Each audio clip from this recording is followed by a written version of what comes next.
Home care. When is the right time? One of the biggest problems I find is people wait too long before they actually get care. When people wait too long to begin home care, two things typically happen.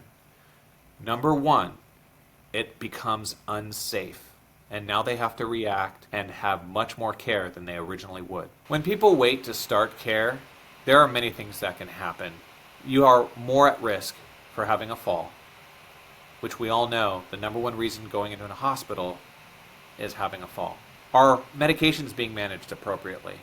Do we need somebody in there to observe those? Are we eating properly? Are we actually taking care of our physical hygiene? We really need to understand why we need to have somebody in helping us every single day. The second thing that happens when you wait to begin care is you actually end up spending much more money than you would have if you began earlier.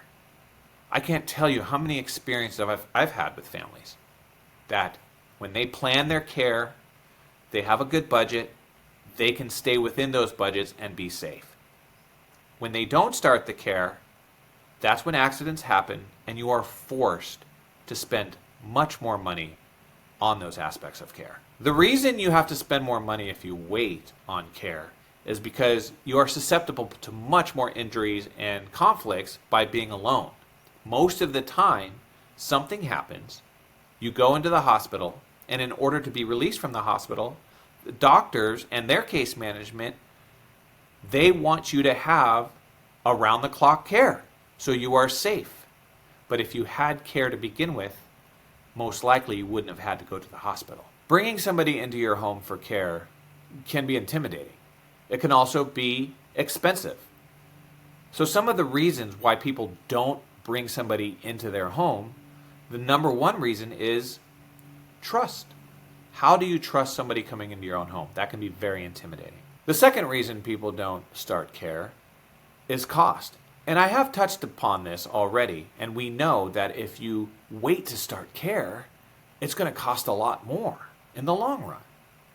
The third reason is actually your pride. We all think that we don't need somebody to come help us.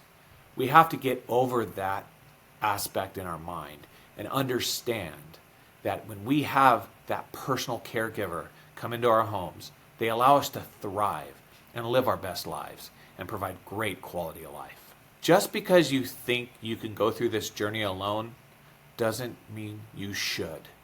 I understand the challenges of bringing somebody into the home. We talked about cost, we talked about pride, we talked about trusting somebody coming into the home. But the reality is, if you truly need support, let's look at the factors of that so we can really live our best lives in our homes and not have to worry about all the things that could happen to us when we do have a great caregiver. When is the right time to have home care? Well, the reality is when you wait, we know with what we just discussed, it could really spiral out of control. If you're wondering when is that right time, the best thing to do is really start looking at the environment and your loved ones from an outside perspective. What are they going through? What is becoming more difficult? What does their daily routine look like? Have they had any medical challenges recently? If you are struggling with understanding if they need care, the best thing you can do is just call us here at Right at Home, and we can come in and provide that consultation with no charge whatsoever. To schedule a consultation, go to rahrancho.com.